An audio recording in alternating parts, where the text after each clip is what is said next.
ప్రణవ్ గోపాల్ గారు సార్ నమస్కారం. నమస్తే అండి.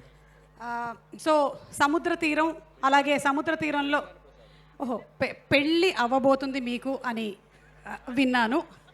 మరి ఈ ఈ పెళ్ళి గురించిన పెళ్లి సంబంధాలు అవి వచ్చినప్పుడు మీరు మీ కాబోయేటువంటి ఆవిడ ఇటు వద్దామని ఏమైనా ప్లాన్లు వేసేసుకున్నారా? ముందుగానే ఉంటాయి కదా, బీచ్ దగ్గరికి రావాలి, ఆ ఫోటోషూట్ ఇక్కడ చెయ్యాలి, ఇలాంటి ప్లానింగ్లు ఏమైనా మీరు చేశారా? ఇంకా అలాంటివి ఏం లేవండి. మీరు చేసుకోవాలండి. ఈ మధ్య అంటున్నారుగా మేనిఫెస్ట్ అని.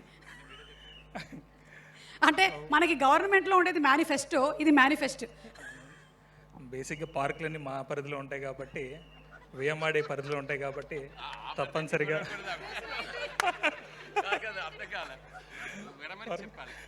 వేయమాడే పరిధిలో పార్కులన్నీ ఉంటాయి కాబట్టి సరే షూట్స్ కానీ ఏమన్నా కూడా ప్లాన్ చేసుకుంటా కుదిరిన తర్వాత. వైజాగ్ అనేది ఒక ఎమోషన్, ఎందుకంటే సిటీ ఆఫ్ డెస్టినీ, చాలా ఆనందంగా ఉంటుంది. ప్రతిరోజు కూడా నేను బీచ్ రోడ్ కంపల్సరీ విజిట్ చేస్తా. సో ఇక్కడ పొడ్డంగా కూడా ఒక అదృష్టంగా కూడా భావిస్తూ ఉంటాను. చాలామంది ఇక్కడ విశాఖపట్నంలో పుట్టి పెరిగిన వాళ్ళు ఉద్యోగరీత్యా వేరే ఊళ్ళకి వెళ్ళుంటారు. ఈ విశాఖ ఉత్సవాలు అనేది వాళ్ళందరినీ కూడా మళ్ళీ ఒకసారి కలిపేటువంటి ఉత్సవంగా మారాలని నేను కూడా మనస్ఫూర్తిగా కోరుకుంటూ ఉన్నాను. విశాఖ ఉత్సవం పెట్టడం వల్ల బ్రాండ్ ఇమేజ్ కూడా పెరుగుతుంది కదా విశాఖపట్నానికి.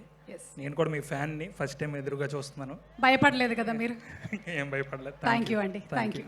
మీకు ఈ 2026లో అన్నీ కలిసి రావాలని, పెళ్ళి కూడా అని మనస్ఫూర్తిగా మేము కోరుకుంటూ మేము రిటర్న్ గిఫ్ట్స్ కోసం ఎదురు చూస్తూ ఉంటాం.